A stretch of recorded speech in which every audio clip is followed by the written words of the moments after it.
Il y a un réseau d'autopartage qui pourrait voir le jour dans Charlevoix. Il y a des sondages, des informations qui ont circulé sur le web au cours des dernières semaines. Aujourd'hui, on reçoit deux citoyens, deux initiateurs à l'origine de ce projet-là. Roxane Turgeon, Frédéric Letourneau. Bonjour, merci d'avoir accepté notre invitation. Merci à vous. Merci. Bien, tout d'abord, je vous demanderais en quoi consiste ce projet-là? Qu'est-ce que l'autopartage? Et comme le titre l'indique, là, ça pourrait s'appeler Locomotion Charlevoix. En quoi ça consiste? Donc, Locomotion, c'est un réseau de partage de véhicules dans un voisinage.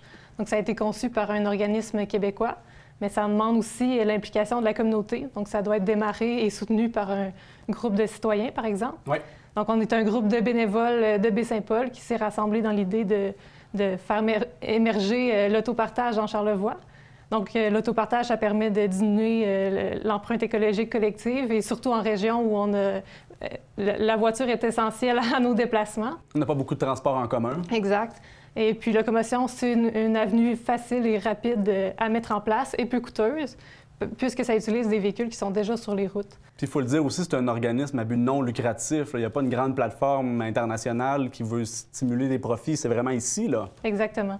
Puis d'ailleurs, on s'est aussi fait dire par plusieurs personnes que leur voiture, par exemple, dormait dans leur stationnement la semaine. Donc, c'est sûr qu'il y a un intérêt d'aller optimiser les véhicules qui sont déjà sur les routes et déjà à des citoyens, puis de les rendre accessibles à d'autres, puis au lieu d'augmenter le nombre de véhicules sur les routes par l'achat de nouvelles voitures.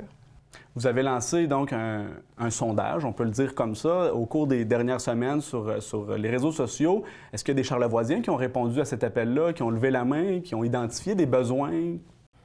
Oui, exact. Ça fait déjà 3 semaines qu'on a lancé le sondage et déjà, il y a plus de 70 personnes qui ont répondu en date de ce matin même. Puis parmi ces réponses-là, on a eu environ 40 personnes qui souhaitaient emprunter de voiture et un autre 40 personnes qui voulaient prêter leur véhicule. Donc, c'est un ratio qu'on espérait finalement pour que ça soit fonctionnel une fois que le projet soit lancé finalement. Donc, on s'est aussi aperçu que, oui, il y a un fort intérêt à Baie-Saint-Paul, mais aussi il y a de l'intérêt un peu partout dans la grande région de Charlevoix. Donc, de Petite-Rivière jusqu'à même Saint-Siméon finalement. C'est vraiment, on est vraiment content de voir ça finalement, qu'il y a un gros intérêt. La plateforme, là, est-ce qu'elle permettrait, par exemple, d'emprunter pour une courte durée, pour une longue durée de plusieurs jours? Est-ce que c'est variable dans la façon de procéder? Oui, exact. Les gens peuvent s'inscrire pour emprunter un véhicule, puis tout va dépendre de l'offre des prêteurs de voitures. Donc, la plateforme permet vraiment de mettre en contact des prêteurs et des emprunteurs de voitures. Puis, ça offre la gestion des réservations, les frais d'emprunt, des calendriers partagés, puis elle offre même les assurances.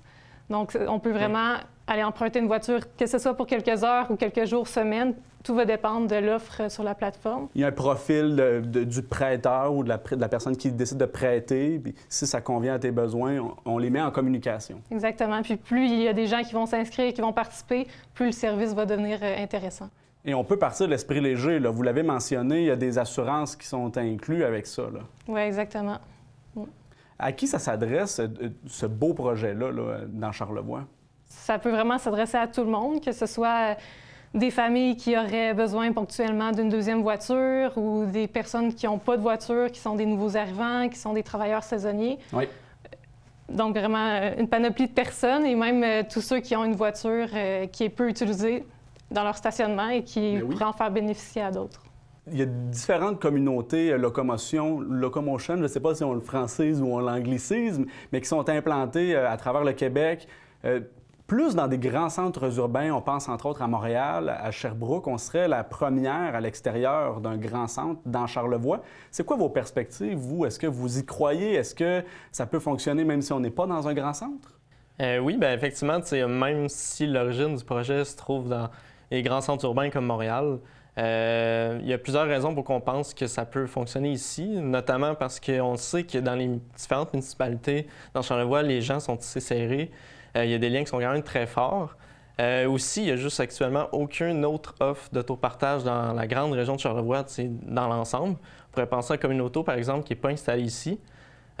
Donc, on pense que pour ces raisons-là, on est vraiment motivé que les gens vont embarquer, puis on est motivé aussi de mettre de l'énergie là-dedans, qu'on pense que ça va être une offre qui va venir bonifier la mobilité. Ça pourrait susciter l'intérêt des gens. Je vous demanderais maintenant, quelles sont les suites du projet? Comment est-ce que vous comptez développer ça là, au cours des prochains mois? Premièrement, notre sondage est encore disponible, donc on attend d'autres réponses si d'autres gens se manifestent. On a hâte d'obtenir plus de commentaires, finalement. Il faut savoir qu'il y a plus que de gens qui vont répondre, plus qu'on a de chances de réaliser le projet, finalement. On a besoin d'intérêt de la part des Charlevoisiens pour que ça se réalise. On va aussi, par la suite, probablement rencontrer, si possible, la ville de Baie-Saint-Paul, puisqu'on a un noyau fort qui se trouve ici, entre autres au niveau des répondants de sondage, mais aussi du noyau bénévole qui s'est initialement lancé dans la ville de Baie-Saint-Paul. Donc, on voulait voir s'il y a des possibilités d'arrimage, s'il y a de l'intérêt de leur part à participer, de près ou de loin.